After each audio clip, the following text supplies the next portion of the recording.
Welcome to the Genius Factory. Enjoy the video. Hello everyone.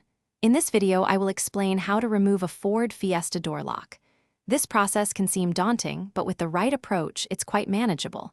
We will go through each step, from preparing your workspace to the final reassembly. Make sure you have your Torx drivers, a flat blade screwdriver, and a trim removal tool ready. Safety first, so consider disconnecting your car's battery before starting any electrical work.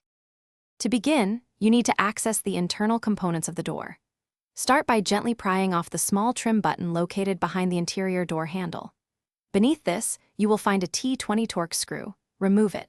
Next, carefully pry out the interior door handle casing and disconnect any attached wiring harnesses.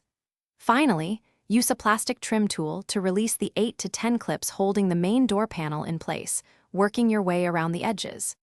With the door panel removed, you can now focus on the lock mechanism itself. First, open the door and locate the small rubber boot on the door's edge, near the latch.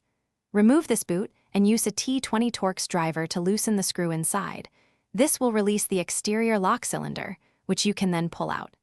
Next, remove the two T20 or T30 Torx bolts holding the main lock actuator assembly to the door frame. Carefully disconnect any rods or cables attached to the assembly. Once the old lock is out, installing the new one is a matter of reversing the steps.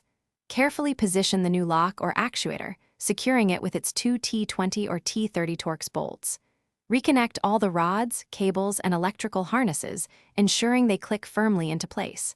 Before fully reassembling the door panel, test the new lock's functionality several times, both manually and with your key or remote.